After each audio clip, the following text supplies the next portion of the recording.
Hello everyone, centre of mass के हमारे lecture number 6 में आप सभी का स्वागत है।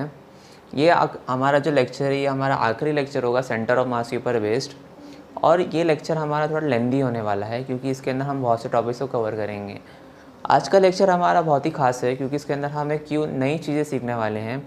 हमने प्रीवियस लेक्चर में मतलब हमारे जो 5 लेक्चर अभी तक हुए हैं उसमें अब तक हमने सीखा कि हम सेंटर ऑफ मास किस तरीके से फाइंड करते हैं। अलग अलग मेथड देखे थे, उसके अलग अलग फार्मूले देखे थे।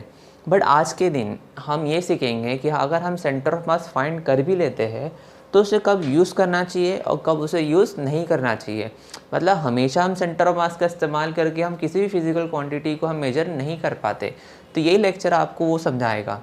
दूसरा, आपको समझना होगा यहाँ पे कि अगर हमारा सेंटर ऑफ मास जो होता है वो जब मोशन करेगा तो उसका मोशन के लिए हम वेलोसिटी एक्सेलरेशन कैसे निकालेंगे। ठीक है, तो आज के लेक्चर में हम क्या सीखेंगे, 2 चीज़ सीखने वाले हैं। एक कि हम अपने सेंटर ऑफ मास को यूज़ करेंगे। दूसरा, अगर हमारा सेंटर ऑफ मास का मोशन होता है तो उसका वेलोसिटी एक्सेलरेशन कैसे निकालेंगे। और उसके बाद हमारा एक और इम्पॉर्टेंट पॉइंट जो आपको मैं यहाँ पे ऐड करके बताऊँगा। हम यहाँ पे बहुत से क्वेश्चन कवर करने वाले हैं। ठीक है, तो चलिए हम यहाँ पे शुरू करते हैं हमारा lecture, motion of centre of मास। अब ये क्या टॉपिक है, मतलब मोशन ऑफ सेंटर ऑफ मास, क्या सेंटर ऑफ मास भी मूव होता है? सबसे पहला सवाल ये आता है हमारे पास।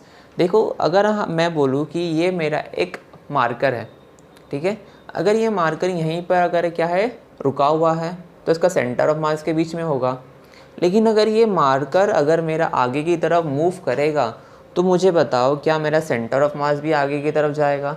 जिस तरफ मेरा मार्कर जाएगा उसी तरफ मेरा क्या सेंटर ऑफ मास भी जाएगा। बराबर है कि नहीं? इसका मतलब ये है कि हमारा सेंटर ऑफ मास भी क्या करता है, वो एक मोशन करता है। तो हम वही सीखने यहाँ पे वाले हैं कि हमारा अगर सेंटर ऑफ मास मोशन करता है तो उस सेंटर ऑफ मास का हम वेलोसिटी एक्सेलरेशन हम किस तरीके से निकाल सकते हैं। तो ये बहुत ही सिंपलेस्ट मेथड है अभी आपको जो मैं बताने वाला हूँ। देखो, अगर मैं सिस्टम ऑफ पार्टिकल्स की बात करूँ कि सपोज़ हमारे पास यहाँ पे 3-4 पार्टिकल्स हैं और मुझे अगर इसका सेंटर ऑफ मास निकालना है तो मैं कैसे निकालूँगा। इसका हमारे पास जो फॉर्मूला था वो था RCOM = M1 R1 bar plus M2 R2 bar plus ... the whole divided by mass of this distribution. ठीक है, उसके बाद फिर हमने क्या देखा था कि अगर ये RCOM है तो हम इसके लिए x के टर्म में लिख सकते हैं, XCOM निकाल सकते हैं। उसी तरीके से हम यहाँ पे YCOM निकाल लेंगे। बराबर, तो XCM हमारा क्या था, M1 x1 plus M2 x2 plus ... the whole divided by mass of the whole body. Similarly अगर हम YCM निकालेंगे तो M1 y1 plus M2 y2 plus ... the whole divided by mass of the whole body. तो ये हमारे कुछ ना कुछ क्या थे, XCM और YCM निकालने का तरीका था for system of particle like this. Now अगर मैं बोल रहा हूँ कि यहाँ के सारे पार्टिकल्स जो है वो किसी ना किसी डायरेक्शन में मूव कर रहे हैं। सपोज़ कि ये जो हमारा M1 है वो V1 की वेलोसिटी इस तरफ जा रहा है, मेरा M2 जो है वो V2 की वेलोसिटी से यहाँ जा रहा है। जैसे कि आप देखोगे कि M1 और M2 अपनी पोजीशन चेंज कर रहे हैं, तो मुझे बताओ अगर ये पोजीशन मेरी चेंज होती है तो क्या मेरा सेंटर ऑफ मास चेंज होगा? हाँ, क्योंकि मेरी ये R1 की वैल्यू अगर चेंज हो गई, R2 की वैल्यू भी चेंज हो गई, तो इसका मतलब ये है कि RCM की वैल्यू भी क्या होनी चाहिए, सेम चेंज होनी चाहिए। तो यहाँ पर मैं ऐसा बोलूँगा कि अगर सारे के सारे पार्टिकल्स किसी तरीके से अगर मूव कर रहे हैं कोई एक डायरेक्शन में पर्टिकुलर, तो मेरा सेंटर ऑफ मास किस डायरेक्शन में मूव करेगा उसके लिए हम कैसे निकालेंगे हमारा फॉर्मूला। तो सब बहुत ही सिंपल है। हम क्या कर सकते हैं कि अगर मुझे M1 की अगर वेलोसिटी निकालनी है तो मैं क्या करूँगा, इसका जो हमारा पोजीशन है उसके अंदर क्या चेंज आया है, कितनी तेज़ी से आया, वो निकालने की कोशिश करूँगा। इसका मतलब अगर मुझे निकालना है कि मेरा R1 जो है R1 बार कितनी तेज़ी से चेंज हुआ, इसका मतलब मुझे क्या करना पड़ेगा, इसको डिफरेंशिएट करना पड़ेगा। तो ये मुझे क्या देगा, ये मुझे देगा कि पोजीशन किस तेज़ी से चेंज होता है। इसका मतलब ये मुझे देगा velocity of the mass M1, तो ये हमको मिलेगा V1। बराबर, उसी तरीके से अगर मुझे R2 मतलब R2 किस पोजीशन से कितने तेज़ी से चेंज होता है तो वो आएगा dR2/dt, तो उसका आएगा V2 बार बराबर। इसका मतलब ये है कि मुझे ये पूरे के पूरे टर्म को डिफ्रेंशिएट करना पड़ेगा। सो अगर मैं इसको डिफ्रेंशिएट कर देता हूँ, सो d/dt ऑफ RCOM वो मुझे देगा m1 dR1/dt, क्योंकि m1 तो मेरा कांस्टेंट है, ये नीचे का m भी मेरा कांस्टेंट है, तो वो बाहर आ जाएगा, ठीक है, प्लस m2 dR2/dt, और ऐसे ही हमारा पूरा आगे की तरफ चलते ही जाएगा, ठीक है। तो आपको पता है dR1/dt dR2/dt क्या है, ये हमारा V1 V2 है, और ये d/dt ऑफ RCOM हमको क्या देगा, फिर ये हम देगा velocity of the centre of mass. तो हमको मिलेगा m1 V1 bar plus m2 V2 bar plus dot dot dot dot dot the whole divided by mass of the whole body, ठीक है। उसी के बाद अगर हम यहाँ पे देखेंगे ACM निकालना है, मतलब इन्हीं का एक्सेलरेशन निकालना है, तो मैं क्या कर दूंगा, इसको एक और बार डेरिवेट कर दूंगा। सो यहाँ से मुझे मिलेगा m1 A1 bar plus m2 A2 bar plus dot dot dot divided by mass of the whole body. So ये हमारे कुछ फॉर्मूलेज है जो हम यहाँ पे इस्तेमाल करेंगे हमारा अगर एक्सेलरेशन और वेलोसिटी निकालना होगा सेंटर ऑफ मास का। बट याद रखना, अगर हमको निकालना है कि x डायरेक्शन में वेलोसिटी क्या आई, तो हम डेरिवेट करेंगे XCOM को। अगर हमको निकालना है कि y डायरेक्शन में मेरे वेलोसिटी क्या है, तो हम डिफरेंशिएट करेंगे YCOM को, ठीक है। तो उसी तरीके से हम यहाँ पे सारे के सारे फॉर्मूले यहाँ पे बना चुके हैं, और हम इसका इस्तेमाल करेंगे हम क्या, वेलोसिटी ऑफ सेंटर मास निकालने के लिए और एक्सेलरेशन ऑफ सेंटर मास निकालने के लिए, ठीक है। सो ये हमारा पॉइंट था कि अगर हम मोशन ऑफ सेंटर मास कुछ इस तरीके से हम कैलकुलेट कर सकते हैं। ओके, तो सबसे पहला क्वेश्चन जो है हमारा बहुत ही सिंपल है, वो हमको बोलता है कि सपोज़ कि यहाँ पर हमारे पास दो मासेस है, एक मास है हमारा m1, एक मास है हमारे पास m2। m1 हमारा है 1 kg, m2 हमारा है 2 kg। ओके, अब उसके बाद बोलता है कि अगर मेरा m1 इस डायरेक्शन में जा रहा है with a speed of 2 metre per second, और ये m2 भी मेरा इसी डायरेक्शन में जा रहा है 1 मीटर पर सेकेंड से, तो मुझे बताओ कि मेरा सेंटर ऑफ मास का वेलोसिटी क्या होगा, ठीक है। जैसे कि आप देखो कि दोनों के दोनों मासेस हमारे इसी डायरेक्शन में जा रहे हैं। ओके, सो यहाँ पर हम क्या कर लेंगे कि हम इस डायरेक्शन को पॉजिटिव मान लेंगे और इस डायरेक्शन को हम नेगेटिव मान लेते हैं for simplicity.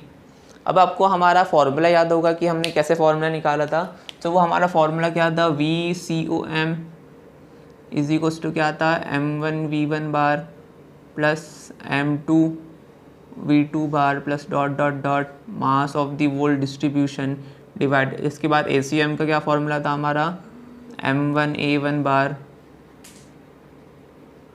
Plus m2 A2 bar plus dot dot dot divided by mass of the whole distribution. Okay, so मुझे बताओ कि अभी ये फॉर्मूले के हिसाब से हम अगर यहाँ पे करें तो हमको मिलेगा m1 मतलब ये, तो ये हमारा V1 हो गया, ठीक है। ये m2 है तो ये हमारा हो जाएगा V2। हमको VCOM निकालना है, तो VCOM हमारा होगा m1 हमारा है 1 kg, V1 हमारा है 2 मीटर पर सेकेंड, प्लस आएगा, उसके बाद आएगा m2 मतलब क्या, ये 2 kg मल्टीप्लाइड बाई ये कितना है 1 डिवाइडेड बाय 2 + 1 यानी कि यहाँ पर आएगा 3। ओके, उसके बाद अगर यहाँ देखेंगे तो ये हो जाएगा मेरा 2, उसके बाद ये भी हो जाएगा मेरा 2/3। इसका मतलब मेरा वेलोसिटी जो है वो है 4/3, डिवाइड कर देंगे तो कितना आएगा 3 × 1 = 3, ठीक है। कितना बचा 1, इसका मतलब हो जाएगा 10, तो ये आएगा 1.333 चलते जाएगा ये। तो मेरी जो वेलोसिटी है सेंटर ऑफ मास की वो कितनी है, 1.333 मीटर पर सेकेंड इसी डायरेक्शन में। ओके, तो ये हमारा क्या है, ये हमारा क्वेश्चन था जो हमने अभी इसको सॉल्व कर लिया with the help of this. Suppose कि अगर मैं इसी क्वेश्चन में एक थोड़ा सा अल्टर कर दूँ, मैंने अल्टरेशन यहाँ पे ये ले लिया। सपोज़ कि ये जो 1 मीटर पर सेकेंड मेरा इसी डायरेक्शन में था, अब मैं इसको क्या करता हूँ, इस डायरेक्शन में ले लेता हूँ। ओके। सो मुझे बताओ कि इस फॉर्मूले में कुछ चेंज आएगा। जी हाँ, यहाँ पे एक चेंज आ जाता। क्या चेंज आता मुझे बताओ ज़रा। यहाँ पे हमारा +2 × 1 था, तो यहाँ पे अभी देखो ये नेगेटिव डायरेक्शन में आ गया, तो यहाँ पर हो जाएगा ये नेगेटिव। इसकी वजह से आप देखोगे तो यहाँ पर आएगा 2 - 2, तो किसका मतलब यहाँ पर आंसर देगा मेरा 0। इसका मतलब कि ये दोनों कितना ही ये 2 मीटर/सेकंड से आगे चले जाए या 1 मीटर/सेकंड से आगे चले जाए, मेरा सेंटर ऑफ मास वहीं का वहीं क्या रहेगा, स्टिल रहेगा। अब यहाँ पर देखो एक चीज़ आपको समझनी होगी कि अगर मैं इसी चीज़ को अगर मैं श्रिंक करने की कोशिश करूँगा कि इसी चीज़ ये दोनों पार्टिकल्स को अगर मैं सेंटर ऑफ मास पे अगर मैं क्या कर दूँ, इसको मैं श्रिंक कर दूँ, तो मुझे बताओ सेंटर ऑफ मास मूव हो ही नहीं रहा, लेकिन ये दोनों पार्टिकल्स तो मेरे मूव हो रहे हैं। तो यहाँ पर आपको थोड़ा बहुत कुछ कंसेप्ट समझ में आ रहा है कि अभी हमको इस पॉइंट पर अगर मुझे कुछ अगर एनर्जी वगैरह निकालना होगा तो यहाँ पर मैं इसको निकाल नहीं सकता। क्यों? क्योंकि क्या हो जाएगा कि ये देखो ये तो आगे बढ़ रहा है, इसके पास काइनेटिक एनर्जी है, हम देख रहे हैं, इसके पास भी काइनेटिक एनर्जी है, ये भी हम देख रहे हैं, लेकिन सेंटर ऑफ मास के पास काइनेटिक एनर्जी ही नहीं है। क्यों? क्योंकि उसका VCOM क्या है, हमारा 0 है। तो यही कुछ पॉइंट मैं आपको बताना चाहता था कि हम कब श्रिंक करेंगे और कब इसको हम श्रिंक नहीं करने वाले। उसके लिए मैंने एक पर्टिकुलर आगे के सेशन में एक पर्टिकुलर टॉपिक रखा हो मैं कि हम कब श्रिंक करेंगे कब श्रिंक नहीं करेंगे, लेकिन अभी आपको बेसिक आइडिया बैठ गया है कि हम कब करेंगे। काइनेटिक एनर्जी के मामले में हम कभी भी दो पार्टिकल्स को सेंटर ऑफ मास पे श्रिंक नहीं करते, या फिर किसी भी एक बॉडी को किसी सेंटर ऑफ मास पे श्रिंक नहीं करते, क्योंकि काइनेटिक एनर्जी जो हमारा है वो एक स्केलर क्वांटिटी है और वो कभी भी वेक्टरली ऐड नहीं होता, वो डायरेक्शन देख के ऐड नहीं होता। लेकिन जैसे कि आप यहाँ पे देखो कि जो वेलोसिटी जो हमने यहाँ पे निकाली वो हमारी वेक्टर थी, VCOM जो है वो हमारा वेक्टर था, उसका आंसर मेरा 0 आया। इसका मतलब ये है कि अगर मैं इन दोनों पार्टिकल्स की काइनेटिक एनर्जी निकालूँ 12m v1² + 12m v2², तो ये मेरा m1 ले लेते हैं, 12m1 + m2 VCOM² के बराबर नहीं होगा। इसका मतलब इस पॉइंट पे जब हमको काइनेटिक एनर्जी निकालना होए तब मैं इन दोनों पार्टिकल्स को सेंटर ऑफ मास पे श्रिंक नहीं कर सकता। ठीक है, इसके आगे हम और देखेंगे कि अगर मुझे कुछ और निकाल ऐसे मोमेंटम निकालना है, पोटेंशियल एनर्जी निकालनी है, ठीक है, इनके बीच में फोर्स ऑफ अट्रैक्शन वगैरह कुछ निकालना है, तो क्या मैं उनको श्रिंक कर सकता हूँ, तो उसको हम एक आगे के सेशन में देख लेते हैं। अभी के लिए हम क्या करेंगे, हम VCOM और ACOM के ऊपर क्वेश्चन सॉल्व करते हैं। सो हमारे पास अभी सेकेंड क्वेश्चन देखो सिमिलर है, लेकिन थोड़ा सा इसमें हमने क्या कर दिया है कि इसको हमने XY प्लेन के अंदर रख लिया है। हमारे पास सिमिलरली हमारे पास अभी यहाँ पे 1 kg, यहाँ पे 1 kg, दो पार्टिकल्स है हमारे पास। एक पार्टिकल हमारा X एक्सिस 37 डिग्री का एंगल बना के 5 मीटर/सेकंड से जा रहा है। दूसरा 1 kg का पार्टिकल सेम 37 डिग्री का एंगल X एक्सिस से नीचे की तरफ बनाते हुए 10 मीटर/सेकंड की तरफ जा रहा है। अब हमारा सवाल ये पूछता है कि बताओ कि मेरा सेंटर ऑफ मास की वेलोसिटी क्या होगी। तो जैसे कि मैंने आपको बताया था कि अगर हमारे पास अगर x एंड y प्लेन के अंदर क्वेश्चन आते हैं तो हमको पहले x के लिए सॉल्व अलग करना पड़ेगा और y के लिए अलग करना पड़ेगा। तो इसका मतलब कि मुझे इन दोनों का पहले x की वेलोसिटी निकालनी होगी, इन्हीं दोनों की मुझे y की वेलोसिटी निकालनी होगी। हम यहाँ पे पहले अजम्पशन कर लेते हैं कि ये मेरा पॉजिटिव डायरेक्शन है, ये मेरा नेगेटिव डायरेक्शन है, ये मेरा पॉजिटिव डायरेक्शन है और ये मेरा नेगेटिव डायरेक्शन में। इसका मतलब यहाँ पे इस तरफ जो भी वेलोसिटी आएगी वो मैं उसको पॉजिटिव लूँगा, उस पर उल्टी तरफ जो होगी इसको मैं नेगेटिव लेने वाला हूँ। उसी तरीके से जो वेलोसिटी ऊपर की तरफ होगी उसको लूँगा मैं पॉजिटिव, नीचे की तरफ जो आएगी उसको हम लेंगे नेगेटिव। तो इसको हम दो टुकड़ों में बांट देते हैं। पहला, अगर हम यहाँ पे इसको x एक्सिस के लिए सॉल्व करेंगे, मतलब वेलोसिटी इन x डायरेक्शन, दूसरा हम सॉल्व करेंगे वेलोसिटी इन y डायरेक्शन के लिए। अब इन दोनों पार्टिकल्स को अगर हम देखेंगे ध्यान से, तो इसको अगर मेरे को x एक्सिस में कंपोनेंट निकालना है कि इसका अगर x वाला कंपोनेंट निकालना है, सो वो क्या होगा मुझे बताओ। सो वो मुझे मिलेगा 5 cos 37 इस डायरेक्शन में। उसी तरीके से अगर मुझे x एक्सिस की तरफ कंपोनेंट निकालना है तो वो क्या होगा, वो मुझे मिलेगा इसी डायरेक्शन में 10 cos 37 डिग्री। ओके, अब इसका हमको सेंटर ऑफ मास निकालना है। देखो हमको यहाँ पे v1 मिल गया, हमको यहाँ पे v2 मिल गया, ठीक है। सो vx मतलब सेंटर ऑफ मास की वेलोसिटी इन दी x डायरेक्शन, वो हमारा होगा m1 v1 plus m2 v2 upon m। हमको पता है कि m1 1 है, m2 1 है, तो ये कितना हो जाएगा, ये 2 हो जाएगा, ठीक है। सो यहाँ पे हम लिखेंगे 1 इंटू v1 कितना है 5 cos 37 प्लस m2 कितना है 1, v2 कितना है 10 cos 37 degree divided by m, मतलब m1 प्लस 1 यानी कि यहाँ पर आ जाएगा 2।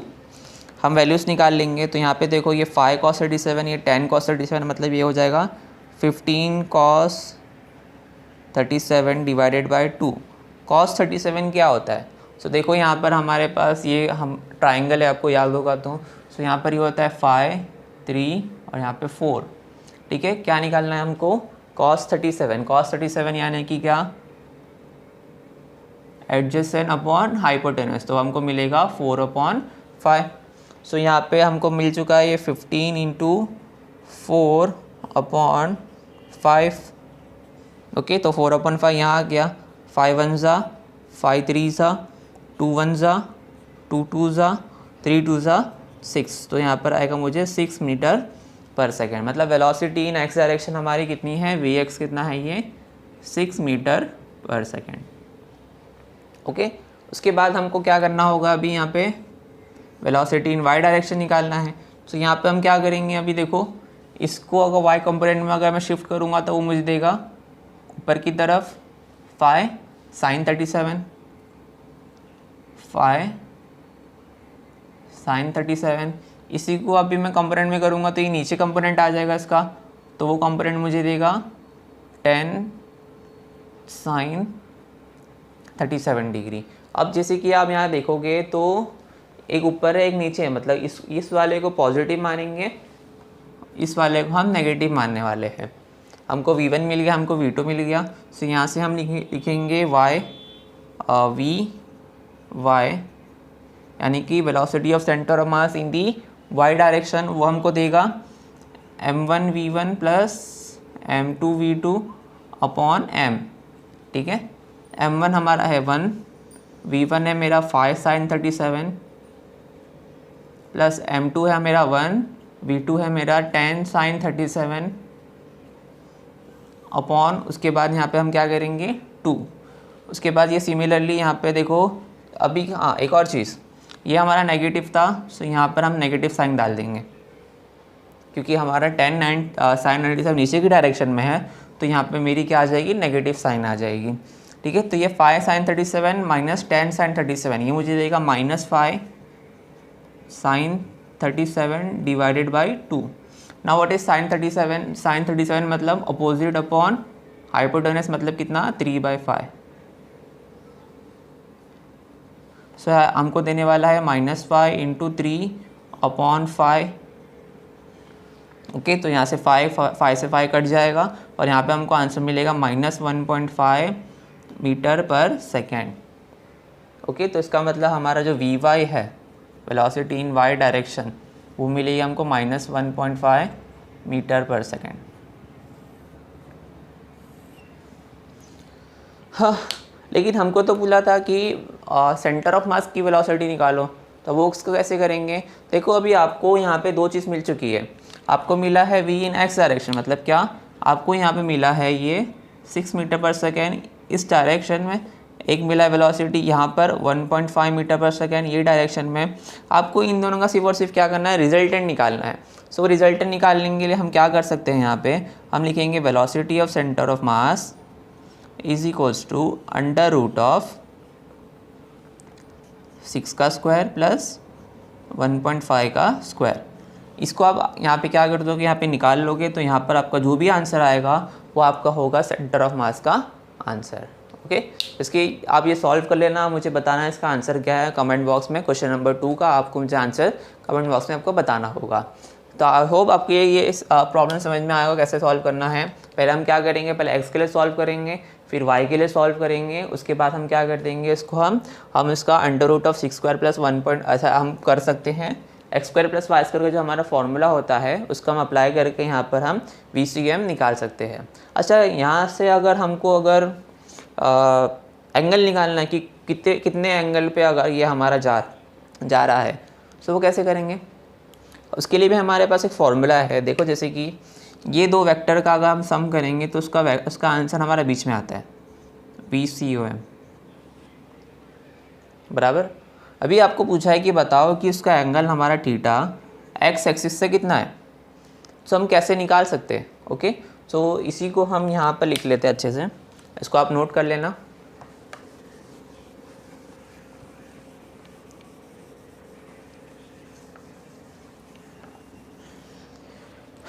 ओके, तो हमारे पास ये है 6 मीटर पर सेकेंड, ये है हमारे पास 1.5 मीटर पर सेकेंड, और आपको ये एंगल निकालना है थीटा, जो हमारा VCM यहाँ पे बनाएगा।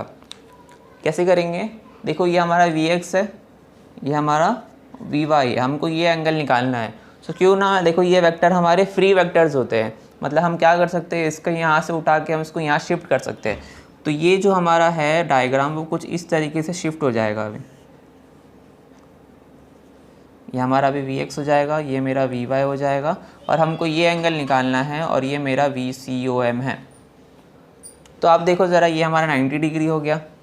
ओके, आपको ये एंगल निकालना है, इसका मतलब हम क्या कर सकते हैं कि आपको ये एंगल निकालने के लिए हम यहाँ पे इस ट्राइंगल पे कुछ ना कुछ साइन या फिर कॉस या फिर r tan निकाल सकते हैं। तो मुझे बताओ कि अगर मेरे पास यहाँ पे VX से VI है, तो यहाँ पे मैं बोल सकता हूँ tan थीटा जो होगा वो मेरा होगा अपोजिट अपॉन हाइपोटेनस। सो हम यहाँ से क्या कर सकते हैं, हमारा थीटा वैल्यू निकाल सकते हैं। So theta will be tan inverse of VY upon VX। Okay, तो ये सारे के सारे जो पॉसिबिलिटी जो हमारे क्वेश्चन की हो सकती है वो हमने यहाँ पे सॉल्व कर ली है। ओके, तो थोड़े और आगे क्वेश्चन हम सॉल्व कर लेते हैं। ओके, तो ये हमारा एक तीसरा क्वेश्चन है। तीसरा क्वेश्चन हमको ये बोलता है कि सपोज़ कि अगर हमारे पास एक बॉडी है 2.5 kg की, और उसके ऊपर मैंने 4 फोर्सेस कुछ इस डायरेक्शन में लगाए हैं, और हमको पूछता है कि बताओ कि इस बॉडी के सेंटर ऑफ मास का एक्सेलरेशन कितना होगा। ओके, तो कैसे सॉल्व करेंगे इसको, बहुत सिंपल है। हम क्या करेंगे, सारे के सारे फोर्सेस को हम x एंड y के टर्म्स में रिजॉल्व कर लेंगे। फिर हम देखेंगे कि फोर्स इन x डायरेक्शन कितना है, फोर्स इन y डायरेक्शन कितना है। फोर्स इन x डायरेक्शन निकालने के बाद हम फोर्स एक्सेलरेशन इस x डायरेक्शन निकाल सकते हैं। उसी तरीके से अगर फोर्स इन y डायरेक्शन अगर हमारे पास आ गया तो हम एक्सेलरेशन इन y डायरेक्शन निकाल लेंगे, और उसके बाद हम उन दोनों वेक्टर्स को क्या कर लेंगे, हम सॉल्व करके हमारे आंसर के ऊपर आ सकते हैं। ठीक है, सो अभी मैंने वही थोड़ी बहुत यहाँ पे क्या कर लिया, मैंने सारे के सारे फोर्सेस को यहाँ पे रिजॉल्व कर लिया। आप एक बार यहाँ से लुकआउट कर लेना। मैंने क्या किया, ये 6 न्यूटन हमारा इधर ही था तो इसको इधर ही रखा। ये 5 न्यूटन के, देखो ये क्या हो जाएगा, 5 न्यूटन इस तरफ जाएगा तो 5 cos 37 बन जाएगा। ये 53 है, 6 न्यूटन है तो ये 6 न्यूटन ऊपर आएगा तो ये 6 cos 53 हो जाएगा।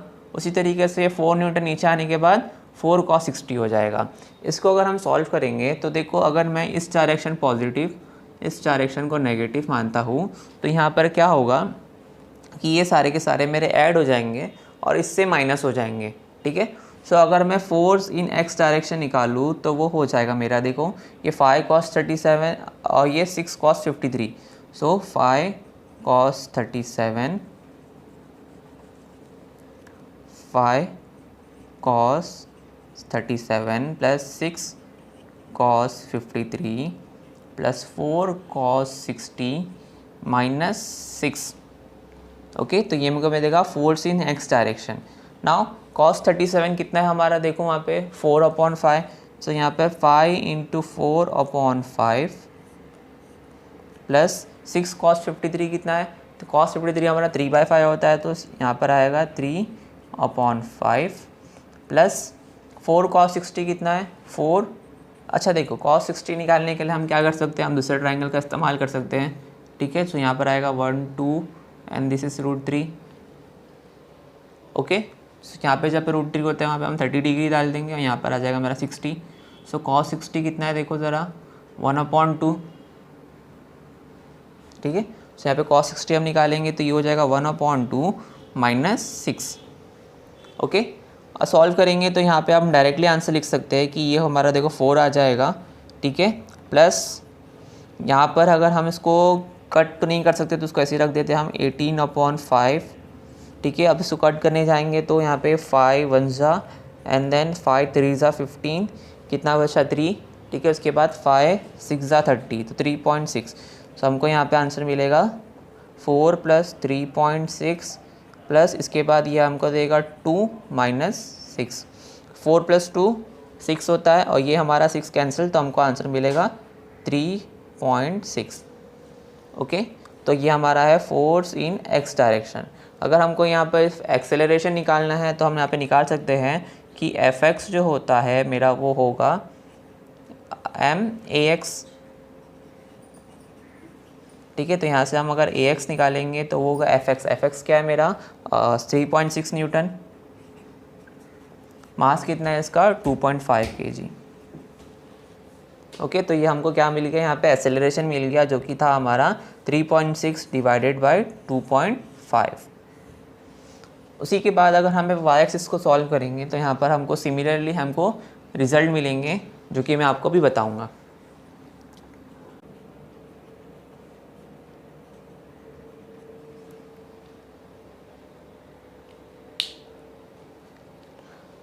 तो जैसे कि आपने देखा कि मैंने क्या कर दिया, इसको पूरा सॉल्व कर लिया और हमको ay मिला 1.66/2.5, हमको ax मिल चुका है, हमको ay मिल चुका है। अब हम क्या करेंगे, यहाँ पे इनको ऐड कर देंगे।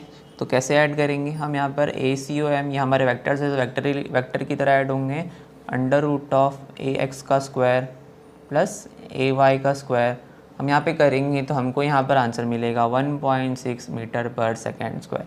तो आप इसका आंसर निकाल के एक बार चेक करके देख लेना कि इसका आंसर यही आता है कि नहीं आता है, ठीक है। तो इसका भी आंसर आप मुझे कमेंट बॉक्स में बता सकते हैं कि है क्वेश्चन नंबर हमारा 3 या फिर 4, मुझे याद नहीं है, लेकिन आप इसका आंसर मुझे कमेंट बॉक्स में बता देना, ठीक है। चलते हैं हम थोड़ा आगे एक और क्वेश्चन कर लेते हैं।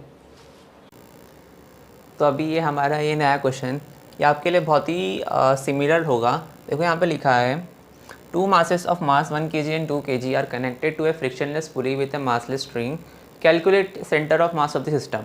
Okay, g/3 upward, g/9 upward, g/9 downwards and g/3 downwards. So यहाँ पर हमको सवाल बोला गया है एटवुड मशीन का। मतलब एक एटवुड मशीन क्या होता है, जिसके यहाँ पर हम एक फिक्स एंड होता है, यहाँ पर एक छोटी सी पुली होती है और यहाँ पर हम 2 मास यहाँ पर हैंग करते हैं, ओके। और यहाँ पर हमको बोला गया यहाँ पे 2 मासेस जो हमने लिए है वो है यहाँ पे 1 kg का और यहाँ पर हमने एक लिया है 2 kg का मास, ठीक है। यहाँ पे बोलता है frictionless pulley and a massless string, मतलब यहाँ पे हमें स्ट्रिंग का मास नहीं है और ये पुली भी क्या है, फ्रिक्शनलेस है। इसका मतलब ये हो सकता है कि ये जो हमारा टेंशन यहाँ पे T आएगा तो यहाँ पे भी टेंशन क्या होगा हमारा, वो T ही रहने वाला है। अभी हमको करना है कि इन दोनों का जो एक्सेलरेशन आएगा उसकी मदद से हमको सेंटर ऑफ मास का एक्सेलरेशन निकालना होगा। अभी हमारे पास मास m1 है, m2 है, लेकिन हमारे पास इसका a1 और इसका a2 नहीं है, तो कैसे फाइंड करेंगे हम। जैसे कि आपको पता है कि ये जो हमारा मास है m1 और ये जो मेरा मास है m2, ये क्या होगा, ये हमारा एक्सेलरेट होगा in the upward and in the downward direction. और दोनों के पास एक्सेलरेशन कैसा होता है, सेम ही होगा। मतलब अगर ये मेरा एक्सेलरेशन इस तरफ अगर a है इस बॉक्स का, तो इस ब्लॉक का भी मेरा क्या होगा, यहाँ पे एक्सेलरेशन डाउनवर्ड होगा, a ही होगा, बराबर। तो अभी हमको क्या करना है, हमको ये a निकालना है। तो जैसे कि हम यहाँ पे पहले करते थे, हम इसका क्या करेंगे, फ्री बॉडी डायग्राम बनाएंगे। सो फ्री बॉडी डायग्राम क्या देगा कि ये जो हमारा है ये हमको नीचे देगा 1g, ये 1g, ऊपर की तरफ है मेरा टेंशन, ओके, और एक्सेलरेशन इसका कहाँ है, ऊपर की तरफ। तो अगर हम यहाँ पे न्यूटन का लॉ अप्लाई करेंगे तो न्यूटन का लॉ हमारा क्या बोलता है कि जब भी अगर हमारी बॉडी मूव करती है, ठीक है, जब भी हमारी बॉडी क्या करेगी, मूव करेगी, तो उसके सम ऑफ दी जो फोर्सेस होंगे वो ma के बराबर होगा। और a क्या है उसका, ये जो हमने अभी निकाल के रखा है, ठीक है। सो यहाँ पर हम क्या बोलेंगे, सपोज़ कि ये डायरेक्शन हमारा पॉजिटिव है और ये डायरेक्शन हमारा क्या है, नेगेटिव है, ओके। सो मैं बोलता हूँ कि t - 1g = 1a, ठीक है, ये आपको अभी सॉल्व करने आ जाना चाहिए अभी तक तो, लेकिन फिर भी मैं आपको बता रहा हूँ। तो t minus 1g is equals to 1 है, ये हमको इसकी इक्वेशन मिलेगी। दूसरा इक्वेशन हमको इसी तरह यहाँ से मिलेगा, देखो यहाँ पे ये हमको देगा 2g, ऊपर की तरफ हमारा है टेंशन, एक्सेलरेशन लेकिन अभी हमारा नीचे की तरफ है। सो यहाँ से जो हमको इक्वेशन मिलेगी ये देखो t minus 2g is equals to, ये नीचे की तरफ एक्सेलरेशन है तो यहाँ पे हमको देगा -2a। ओके, अभी यहाँ से हमको t की जो ज़रूरत है नहीं, तो हमको t से यहाँ पे हम एलिमिनेट कर लेंगे। एलिमिनेट करने के लिए यहाँ पे हम दोनों इक्वेशन को माइनस कर देंगे, तो ये हो जाएगा माइनस प्लस प्लस। ओके, तो क्या हो जाएगा, देखो ये है +2g, ये है -1g, तो यहाँ पे हमको मिलेगा g, ये तो हमारा कैंसिल हो गया। उसके बाद ये देखो ये +2 है, +1 है, तो यहाँ पे हमको देगा ये 3 है। सो हमको जो यहाँ पे एक्सेलरेशन मिलेगा वो होगा मेरा g/3। तो इसके लिए हमारा अपवर्ड मतलब ये +g/3, इसके लिए डाउनवर्ड तो -g/3। अब इसका हमको क्या करना है, सेंटर ऑफ मास का एक्सेलरेशन निकालना है। तो यहाँ पे हम लिख सकते हैं ACOM, ये फॉर्मूले के मुताबिक। तो m1 को हम ये ले लेते हैं, तो ये हो जाएगा मेरा 1, ठीक है। ऊपर की तरफ जा रहा है इसलिए हम ले लेंगे यहाँ पे इसको g/3, प्लस इसको ले लेंगे हम 2, m2, तो यहाँ पर आ जाएगा 2। ये नीचे की तरफ जा रहा है इसलिए यहाँ पर हमारा एक्सेलरेशन आएगा -g/3 डिवाइडेड बाय, यहाँ पर आएगा 1 + 2, यानी कि यहाँ पर हो जाएगा ये 3। ओके, इसके बाद यहाँ पे हम लिख सकते हैं, देखो ये हो जाएगा g/3, ये नेगेटिव साइन हमारी आ जाएगी, यहाँ पर हो जाएगा 2g/3 the whole divided bye 3।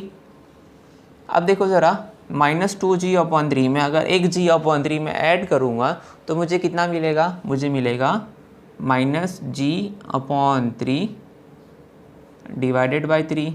ये 3 से मल्टीप्लाई हो जाएगा तो मुझे आंसर मिलेगा -g/9। अब देखो हमको -g/9 मिल रहा है, माइनस मतलब नीचे की तरफ यानी कि डाउनवर्ड डायरेक्शन, इसलिए हमारा आंसर जो है वो है C, g/9 in the downward direction. Okay, तो यहाँ पर अभी हमने सारे के सारे क्वेश्चन सॉल्व कर लिए हैं। मैं आपको 2-3 एट दी एंड में क्वेश्चन दे दूंगा इसके ऊपर, जो आपको सॉल्व करने होंगे as assignment, as a homework. तो अभी हमने motion of centre of mass के जितने हद तक क्वेश्चन हो सकते थे उतने हमने यहाँ पे कर लिए। तो अभी हम वो मेन पॉइंट पर आते हैं जो मैं आपको डिस्कस कर रहा था पहले, कि कब हमको इसको श्रिंक करना है, कब हमको इसको श्रिंक नहीं करना है। कौन सी फिजिकल क्वांटिटी फाइंड करने के लिए हम सेंटर ऑफ मास की मदद लेंगे और कब नहीं लेंगे, ठीक है। तो अभी हम उसके वो पॉइंट पर अभी आते हैं। ओके, तो सबसे इम्पॉर्टेंट पार्ट कि कब हमको श्रिंक करना है, कब नहीं श्रिंक करना है। तो हम क्या करते हैं, पहले हम थोड़ी थोड़ी फिजिकल क्वांटिटी को पहले एज्यूम करेंगे, फिर हम समझते हैं कि क्या हमारा VCM निकालने के बाद और अगर हम इंडिविजुअल में निकालते हैं तब दोनों का आंसर हमारा सेम आता है कि नहीं। मतलब ऐसा बोल रहा हूँ मैं कि सपोज़ कि अगर मेरे पास एक फ़िज़िकल क्वांटिटी है P, उसको मैं यहाँ से फाइंड किया P1 एक पार्टिकल के लिए, फिर उसको मैंने ऐड कर दिया P2 दूसरे पार्टिकल के लिए, ठीक है। इन दोनों का सम जो आएगा, क्या वो मेरा सेंटर ऑफ मास निकालने के बाद वाले के बराबर होता है या नहीं, ठीक है। ये हमको अगर ये चेक करना है, अगर हमारा बराबर है, मतलब वो फिज़िकल क्वांटिटी के लिए हम क्या कर देंगे, सेंटर ऑफ मास का मदद लेंगे, मतलब उस बॉडी को हम श्रिंक कर सकते हैं। लेकिन अगर ये इक्वल नहीं आता है, इसका मतलब हम उसको श्रिंक नहीं कर सकते। तो सबसे स्टार्ट करते हैं हम सबसे बेसिक से। तो जो हमारा सबसे बेसिक है वो है हमारा पहले मोमेंटम।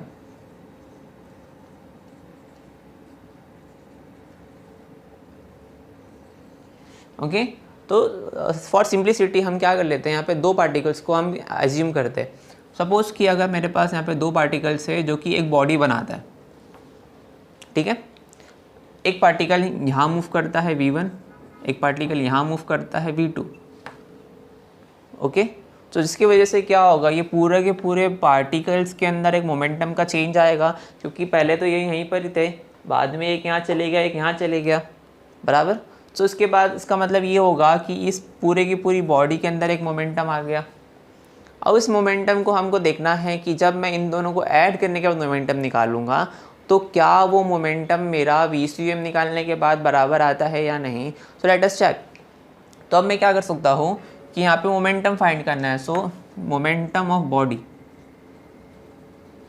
क्या होगा, देखो इसको हम अगर नेगेटिव साइन मान ले और ये अगर मेरा m1 है और ये मेरा क्या है m2 है, ओके, तो मोमेंटम ऑफ बॉडी मेरा क्या देगा m2v2 बार, ठीक है, ये नेगेटिव है तो माइनस m2v1 बार, बराबर है कि नहीं, ठीक है। उसके बाद अगर मुझे इसी चीज़ की अगर मुझे VCOM निकालना होगा तो कैसे निकालूंगा मैं।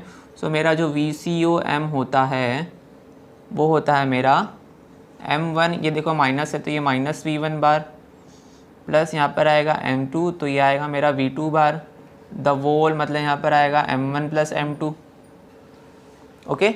सो अगर मैं यहाँ पे इसको यहाँ लेके जाऊँ तो यहाँ पे मुझे मिलेगा m1 plus m2 VCOM bar is equals to, ये मेरे को देगा m2v2 बार माइनस, सॉरी यहाँ पर बनाएगा m1 v1 बार। मुझे बताओ ये क्वांटिटी क्या है, m1 प्लस m2 VCOM, ये हमारा क्या है, ये तो वही मोमेंटम है जो हम बॉडी का निकालते हैं, क्योंकि VCOM तो हम क्या श्रिंक करने के बाद बोलते हैं। सो इन शॉर्ट ये क्या है मेरा P of body is equals to m2v2 bar minus m1v1 bar. इसका मतलब ये है कि अगर हमको मोमेंटम निकालना होगा तो हम क्या कर सकते हैं, हम बॉडी को श्रिंक कर सकते हैं, क्योंकि मोमेंटम एक वेक्टर क्वांटिटी है और हमारा जो ये VCOM हमने जो निकाला था वो भी हमने वेक्टरली ही निकाला था। इसका मतलब ये है कि हम मोमेंटम निकालने के लिए उस बॉडी को हम उसके सेंटर ऑफ मास पे श्रिंक कर लेंगे। उसी तरीके से अगर यहाँ पे अगर मैं बोलता कि अगर ये मेरा A1 है और ये मेरा A2 है, तो क्या मुझे अगर फोर्स निकालना होता कि इस बॉडी पे एक्सेलरेशन है तो जाहिर सी बात है फोर्स आएगा, तो क्या मैं फोर्स निकालने के लिए अभी भी मैं सेंटर ऑफ मास की हेल्प ले सकता हूँ? जी हाँ, क्योंकि ये A1 और A2 मेरे क्या है, वेक्टर है। तो इसका मतलब ये है कि मोमेंटम और हमारा फोर्स अगर ये हमको निकालना होगा तो हम क्या कर सकते हैं, सेंटर ऑफ मास पे उस बॉडी को श्रिंक कर लेंगे। देखो बहुत सिंपल सी बात है, सारे के सारे वेक्टर्स है, ठीक है, एक वेलोसिटी एक वेक्टर है, एक्सेलरेशन एक वेक्टर है। आपको एट दी एंड यही फॉर्मूला निकालना है क्योंकि ये वेक्टरली हमको ही निकालना होता है, ओके। बट ऐसी क्वांटिटी जो कि वेक्टर नहीं है और तुम इसकी मदद लोगे वेक्टर वाले की, तो क्या वो रिजेंबल देगा? नहीं देगा ना, सिंपल सी बात है, ओके। उसके ऊपर हम पॉइंट पे आते हैं दूसरा, ठीक है। तो एक मोमेंटम हो गया, एक फोर्स हो गया हमारा। उसके बाद अभी हम एक क्वांटिटी एक और ले लेते हैं जिसको हम बोलते हैं पोटेंशियल एनर्जी। तो अभी जो हम दूसरी जो फिज़िकल क्वांटिटी वो लेंगे वो हमारा है पोटेंशियल एनर्जी, ओके। तो जैसे कि आप देखोगे पोटेंशियल एनर्जी, मैंने आपको उसके पहले भी एग्जांपल दिया था कि पोटेंशियल एनर्जी के लिए हम क्या करते हैं, हम हमेशा सेंटर ऑफ मास की मदद ले सकते हैं। कैसे? जैसे कि मैंने आपको एग्जांपल दिया था एक लैडर का, एक इंक्लाइन हमारी एक लैडर है हमारे पास, ओके।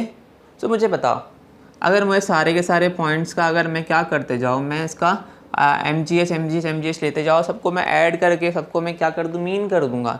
सो मुझे पोटेंशियल एनर्जी मिल जाएगा वो लैडर का। उससे अच्छा मेरा क्या होगा, उससे अच्छा मैं क्या कर दूँ कि इसके ही सेंटर पे जो हमारा सेंटर ऑफ मास है और यहाँ से मैं हाइट निकाल लूँ, बराबर। तो ये भी तो मेरा क्या दे देगा, मुझे सेंटर ऑफ मास की वजह से मेरे को पोटेंशियल एनर्जी मिल जाएगी। इसका मतलब ये है कि पोटेंशियल एनर्जी हम फाइंड आउट कर सकते हैं with the help of centre of मास। एक बॉडी को श्रिंक कर दो सेंटर ऑफ मास में, उसकी पोटेंशियल एनर्जी निकाल लो, ठीक है। उसके बाद मैंने आपको बताया कि जो हमारी काइनेटिक एनर्जी होती है उसको हम मदद नहीं ले सकते। मतलब काइनेटिक एनर्जी क्या है, एक स्केलार है, बराबर। एक स्केलार होने की वजह से वो स्केलार की तरह ऐड होती है, हाफ m1v2 हाफ m1v2। लेकिन जब हम उसको VCM की मदद से निकालते हैं तब हमारा आंसर मैच नहीं करता। बोलने का मतलब ये है कि suppose we have two particles over here, one over here and one over two, और एक यहाँ पर हमारा जाता है v1 और ये एक हमारा जाता है यहाँ पे v2, ओके। अगर मैं इसका अगर ये बोलता हूँ ये है मेरा m1 और ये है मेरा m2, बराबर।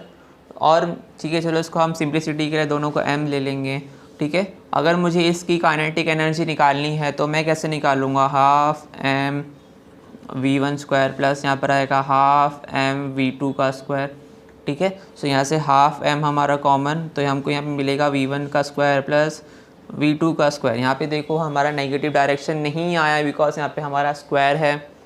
बट अगर जैसे ही मैं इसका VCUM निकालने जाऊँ तो वो मुझे क्या दे देगा, VCUM ये फॉर्मूले के मुताबिक m, देखो ये नेगेटिव तो यहाँ पर आएगा -v1, ठीक है, प्लस v2 डिवाइडेड बाय क्या मिलेगा यहाँ पर हमको मिलेगा m प्लस m, यानी कि यहाँ पर 2m।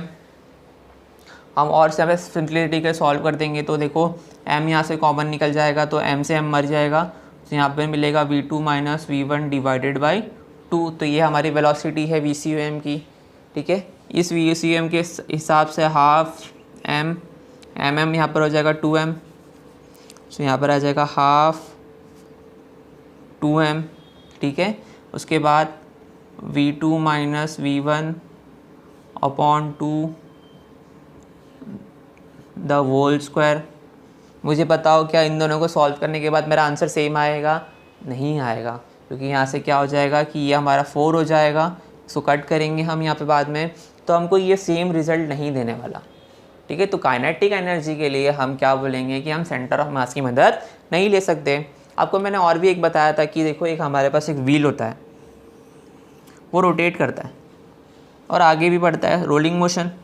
तो मैंने बताया था इसको हम कैसे सॉल्व करेंगे, हम पहले रोटेशन काइनेटिक एनर्जी निकालेंगे और बोलेंगे कि ठीक है रोटेशन काइनेटिक एनर्जी के बाद हम दूसरा बोलेंगे कि ये आगे भी बढ़ रहा है तो उसकी ट्रांसलेशन काइनेटिक एनर्जी निकालेंगे, दोनों को ऐड कर देंगे, तब जाके हमको उसकी पूरी काइनेटिक एनर्जी मिलेगी, ठीक है। तो हम कुछ इस तरीके से इसका सॉल्व करेंगे। तो कभी भी हमको काइनेटिक एनर्जी लेनी होगी तो हम एज ए वोल बॉडी को श्रिंक करके VCUM निकाल के काइनेटिक एनर्जी नहीं निकाल सकते। हमको इंडिविजुअल पार्टिकल की काइनेटिक एनर्जी निकालनी ही होगी, जैसे कि हमने यहाँ पे किया। इंडिविजुअल पार्टिकल के पास हमारे पास वेलोसिटी थी तो पहले रोटेशन का निकाला, फिर उसके बाद इसी को श्रिंक करके इसके ट्रांसलेशन का निकाला, ताकि हमको क्या मिल जाए, पूरी की पूरी बॉडी का काइनेटिक एनर्जी मिल जाए, ठीक है। तो हम कभी ना कभी तो मदद लेंगे सेंटर ऑफ मास का, बट कब लेना है कब नहीं लेना है ये आपको डिसाइड करना है, ओके। सो मैंने अभी कुछ फॉर्मेट्स आपको बता दिए कि कब लेना होगा कब लेना नहीं होगा। अगर आपको कभी क्वेश्चन पूछता है तो आप कुछ इसी तरीके से दिमाग लगा लेना कि ठीक है ये वेक्टर है तो ठीक है ये वेक्टर रिली अगर ये ऐड हो रहा है तो हाँ शायद ये सेंटर ऑफ मास में श्रिंक होने के काबिल होगा, बट अगर ये स्केलार है, स्केलार की तरह ऐड हो रहा है तो शायद इसको हम ना दे सकें, ओके। सो ये 4 क्वांटिटीज आप याद रखना कि मोमेंटम, फोर्स और हमारा क्या पोटेंशियल एनर्जी, ये सारे के सारे हमारे श्रिंक हो जाएंगे, लेकिन काइनेटिक एनर्जी के लिए हमारा ये पॉसिबल नहीं है, ठीक है। मैं आपको एक होमवर्क दे देता हूँ, उसके लिए फाइंड करो, बताओ कि वर्क डन क्या ये मेरा श्रिंक होने के काबिल रखता है या नहीं रखता है, okay. So what is the important of centre of मास जो आपको बता रहा था मैं। सपोज़ कि अगर मैं यहाँ पे ये इक्वेशन को सॉल्व करूँ तो वो मुझे क्या देगा, MCUM is equals to M1A1 plus M2A2 dot dot dot, ठीक है। दैट इज़ ये अब मुझे बताओ MACM क्या था हमारा, ये मुझे वो दे सकता है force on the net body, मतलब पूरी की पूरी बॉडी में जो फोर्स होगा वो दे सकता है। सो मैं इसी चीज़ को F नेट लिख सकता हूँ, वो मुझे क्या देगा, MA1 bar plus M2A2 bar plus dot dot dot, okay. तो अब मुझे बताओ अगर मेरा F नेट जो है ये 0 है तो क्या ये पॉसिबल है, क्या ये ज़रूरी है कि मेरा A1 is equals to A2 मेरा 0 होना चाहिए? क्या ये पॉसिबल है मेरा? नहीं। ऐसा भी तो हो सकता है कि A1 हमारा बड़ा हो, A2 हमारा छोटा हो, लेकिन उसके अपोजिट डायरेक्शन में हो और वो दोनों वेक्टरली एक दूसरे को कैंसिल करके हमको F नेट 0 दे रहे हैं, बराबर है कि नहीं। तो ये इंपॉर्टेंस आपको समझनी ज़रूरी है, जो कि मैंने आपको पहले भी बताया था कि एक वेलोसिटी इस तरफ थी, दूसरी वेलोसिटी उस तरफ थी, ठीक है। तो हमको क्या कर रहा था, वो दोनों वेलोसिटी एक दूसरे को कैंसिल करके हमको VCUM हमको 0 मिल रहा था, ठीक है। हमने पहले एग्जाम्पल में सॉल्व किया था। उसी तरीके से यहाँ पर हमको F नेट अगर 0 मिल रहा है तो इसका मतलब ये नहीं है कि मेरे सारे के सारे पार्टिकल्स का एक्सेलरेशन मेरा 0 है, वो मूव हो सकते हैं और हमको नेट रिज़ल्ट क्या देगा, वो 0 दे देगा, ओके।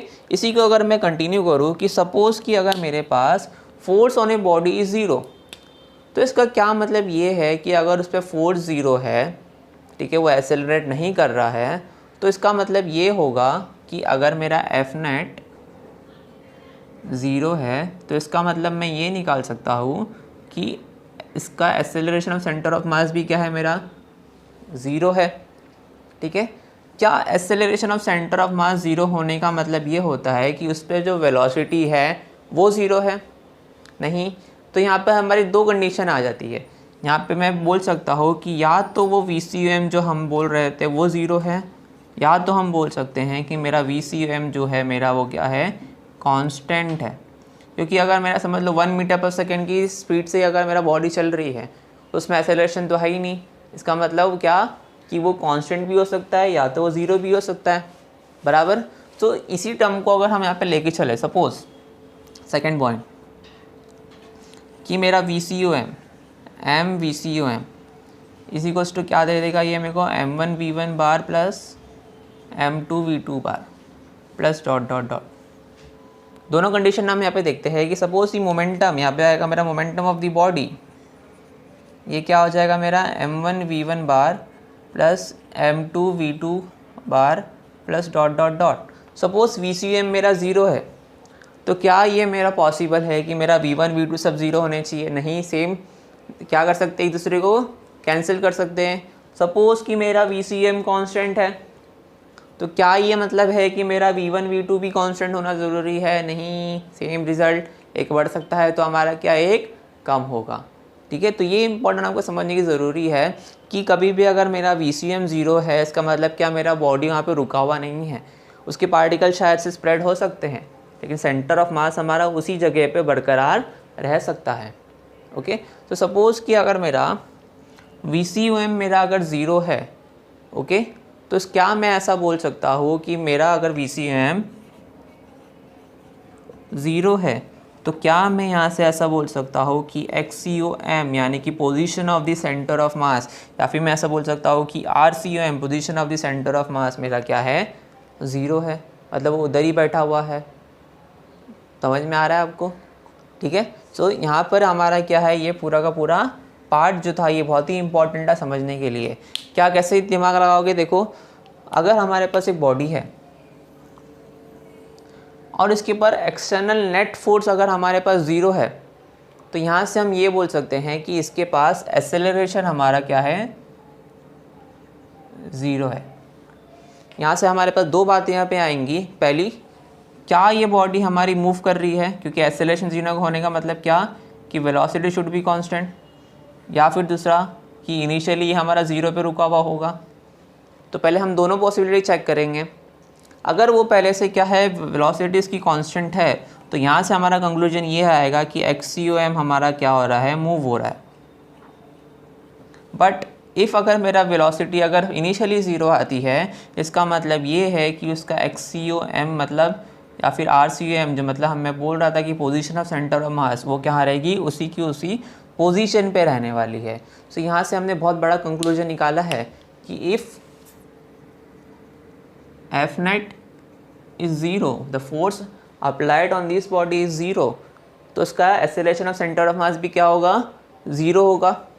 इसमें दो बात आएंगी कि या तो V कांस्टेंट या तो V is equal to zero.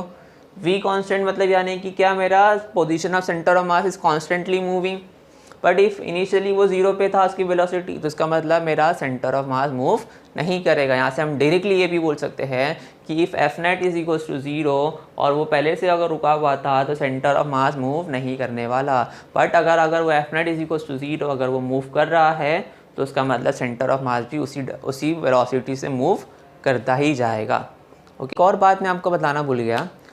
Suppose कि अगर मेरा RCOM ज़ीरो है तो मुझे बताओ क्या RCM ज़ीरो होने का मतलब ये है कि मेरा R1 बार और R2 बार ये जो हम निकालते थे, जैसे कि आप देखोगे RCM का जो फॉर्मूला हमारा होता है वो होता है M1 R1 bar plus M2 R2 bar. If RCM zero then does it means that R1 and R2 are zero?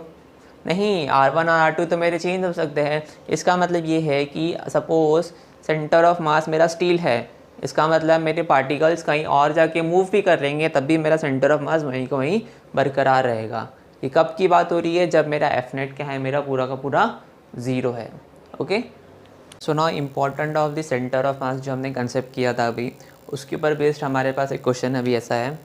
A bigger block of mass m, a block of mass m is placed at the top of the bigger block of mass 10m. All the surface are frictionless, मतलब सारे के सारे surface हमारे frictionless है. The system is released from rest. Okay, so यहाँ पर हमको एक चीज़ बोला गया है कि यहाँ पर रेस्ट है. Find the distance move by the bigger block and the instant at the instant the smaller block reaches the ground. Okay, so यहाँ पे हमको बोलता है कि बताओ जैसे ही ये वाला ब्लॉक नीचे आ जाएगा तो ये हमारा कितना डिस्टेंस मूव करेगा, आगे या फिर पीछे.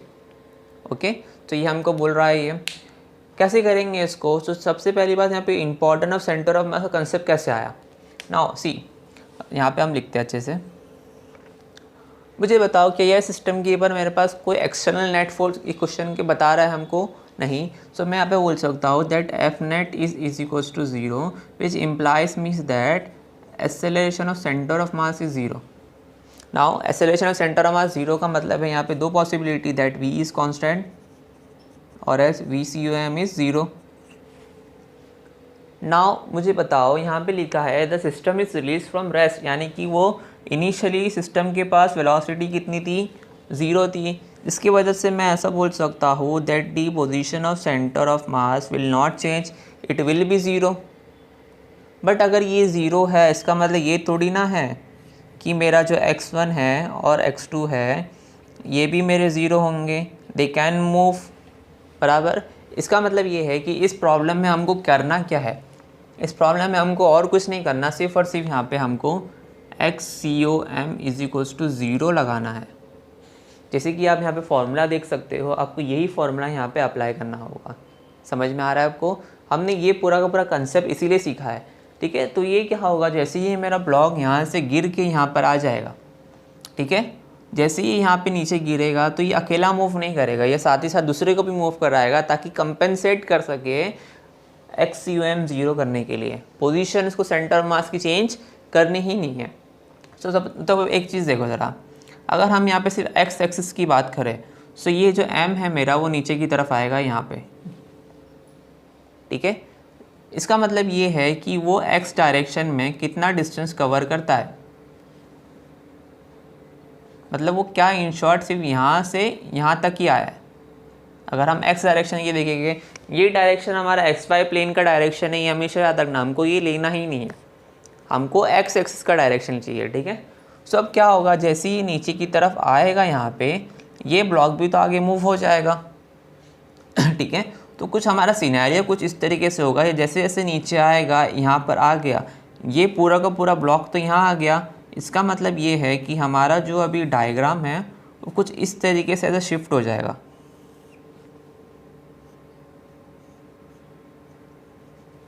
ओके, ये यहाँ पर आ गया और ये कितना है मेरा 2.2 मीटर्स. इसका मतलब ये है कि जब 10m हमारा अगर x डिस्टेंस आगे जाता है, मतलब ये यहाँ से लेके यहाँ तक अगर x डिस्टेंस आगे चले गया, बराबर, तो मुझे बताओ ये मेरा मास जो था यहाँ पे पहले वो 2.2 कवर करने वाला था, लेकिन ये साथ ही साथ आगे भी मूव हो गया. इसका मतलब ये है कि ये कितना मूव होता है, देखो ज़रा, ये सिर्फ यहाँ से लेके यहाँ तक आया, बराबर. अगर ये x है तो ये भी मेरा x होगा, है ना. इसका मतलब ये है कि वो 2.2 पूरा का पूरा कवर नहीं करता, वो कितना कवर करता है, वो कवर करता है 2.2 माइनस x, प्रॉपर. ठीक है, तो यहाँ पर आप क्या करेंगे, ये 2.2 माइनस एक्स का इस्तेमाल करके और ये x का इस्तेमाल करके हम ये पता लगा सकते हैं कि x कितना आगे बढ़ा था. ओके, तो कैसे करेंगे हम, यहाँ पे देखो ज़रा, यहाँ पर हमको XCOM यहाँ पे हमको 0 करना है. ठीक है, सो यहाँ पर हम क्या करेंगे, XCOM का यहाँ पे फॉर्मूला अप्लाई करेंगे. सो वो हमको क्या देगा, m1x1 plus m2x2 divided by m1 plus m2. What will be this x1? x1 will be the center of mass of that particular thing. इसका अगर हमको सेंटर ऑफ मास निकालना है, सो देखो ज़रा, ये यहाँ से लेके यहाँ तक आ गया, मतलब ये यहाँ पर आके शिफ्ट हो गया है. सो कहाँ पर हो गया है कि 2.2 माइनस एक्स का शिफ्ट लिया है. सो यहाँ पर लेफ्ट हैंड साइड की डायरेक्शन में इसने शिफ्ट लिया है. सो यहाँ पे जो हमारा x1 है वो होगा मेरा negative of 2.2 minus x. x2 हमारा क्या रहेगा, x2 हमारा रहेगा पॉजिटिव x. m1 हमको पता है वो m है, m2 हमको पता है वो क्या है 10m है। सो यहाँ पर हमको मिलेगा XCOM जो कि हमारा 0 था, तो यहाँ पे हम 0 ले लेते हैं।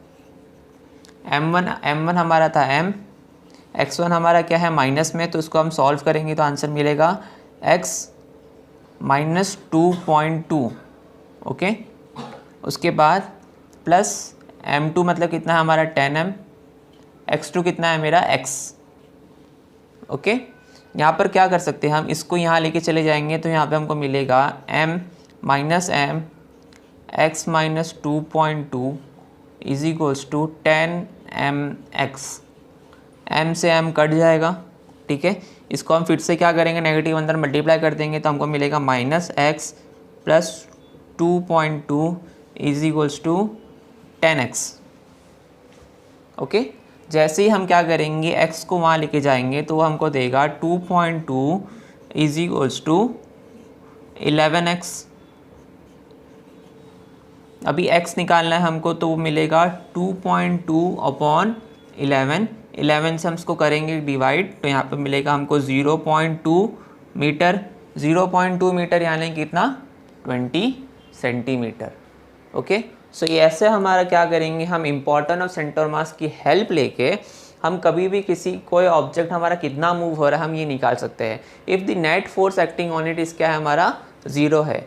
सिमिलरली हम यहाँ पर एक और क्वेश्चन यहाँ पे सेम एज इट इज़ यहाँ पे लेंगे और उसके बाद हमारा ये जो लेक्चर है उसको हम क्या कर देंगे, वाइंड अप कर लेंगे। अब और क्वेश्चन आप सॉल्व कर सकते हो, आपका एचसी वर्मा बुक ले लेना, आप यहाँ पे सिंगेज की बुक से सॉल्व कर लेना। कंसेप्ट तो हमारा क्या रहेगा यहाँ पे सेम ही रहने वाला है, ठीक है। तो अभी हम इसके आखिरी क्वेश्चन के लिए बढ़ रहे हैं हमारे सेशन का। उसके बाद हमारा पूरा का पूरा सेंटर ऑफ मास का पूरा टॉपिक क्या हो जाएगा, हमारा ख़त्म हो जाएगा। आगे शायद हम इसके ऊपर हम उसके IIT JEE नीट के हम क्वेश्चन सॉल्व करके कोशिश करेंगे। ओके, तो नया क्वेश्चन हमको कुछ इस तरीके से बोलता है कि हमारे पास एक बोट है और बोट के ऊपर एक आदमी है, इसका 60 kg है, ठीक है। अब वो आदमी क्या करता है कि थोड़ा 4 मीटर्स की दूरी पर आगे आ जाता है in the forward direction. So this is our forward direction,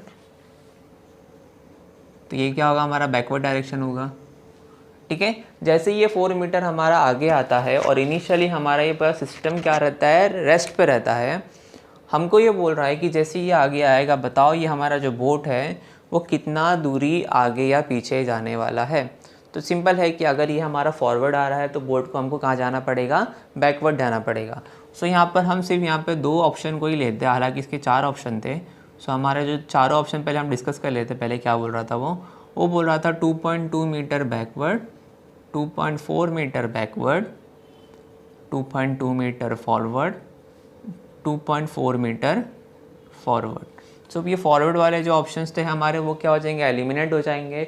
हमारे पास 2 ऑप्शन बचे, 2.2 मीटर बैकवर्ड या फिर 2.4 मीटर बैकवर्ड।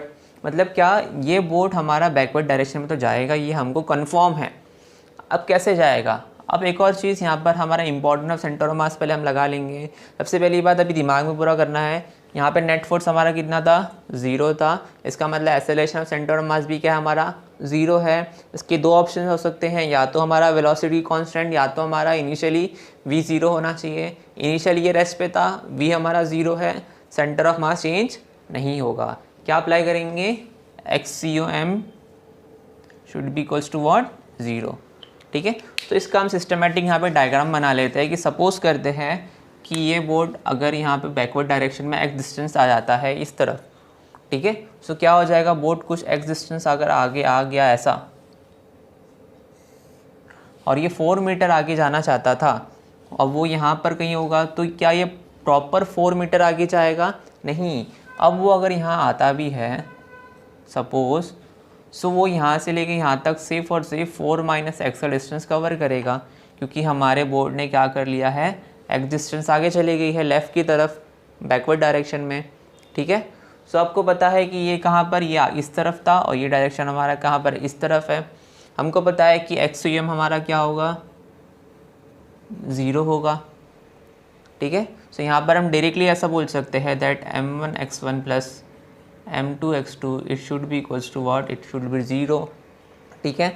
m1 हम एज्यूम करते हैं ये मैन को, तो मैन है 60 kg का। x1 यानी कि उसका डायरेक्शन वो कैसे मूव हो रहा है, तो फॉरवर्ड को हम पॉजिटिव मान लेंगे, तो यहाँ पर आएगा मेरा 4 माइनस एक्स प्लस m2 यानी कि बोट 40, x2 यानी कि ये माइनस एक्स नेगेटिव डायरेक्शन में गया, इज इक्वल्स टू वर्ड 0। इसको उठा के यहाँ लेके जाएंगे तो 60 into 4 minus X is equals to 40x।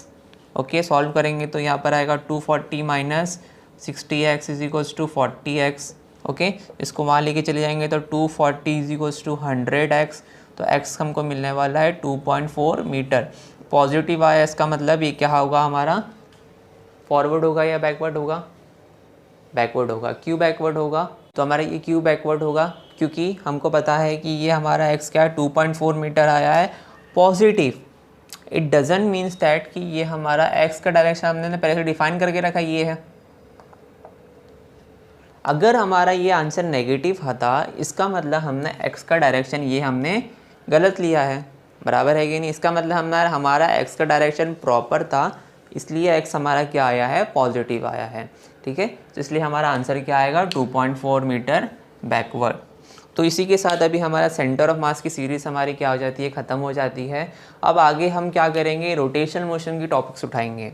अब एंड में, सबसे एंड में, जब अगर हमारे पास टाइम बचा हुआ होगा, तब हम क्या कर लेंगे, सेंटर ऑफ मास के हम थोड़े नीट JEE के क्वेश्चन यहाँ पे उठाएंगे। बट अभी के लिए हम क्या करेंगे, सेंटर ऑफ मास के बाद थोड़ा सा होल्ड लेंगे ताकि आप ये पूरे कंसेप्ट के अच्छे से अच्छे क्वेश्चन सॉल्व कर लो। ओके, तो अभी हमको सिर्फ 6 लेक्चर लगे इसको सॉल्व पूरे कंप्लीट करने के लिए, और भी हमारा रोटेशन वाला पार्ट इससे ज़्यादा बड़ा है, तो स्टे ट्यून्ड रहना उसके लिए। तो अभी मैं सेंटर ऑफ मास ख़त्म होने के बाद अभी रोटेशन मोशन का हमारे कंसेप्ट स्टार्ट करने वाला हूँ, जिसके लिए हमको पहले सर्कुलर मोशन की हेल्प लगेगी।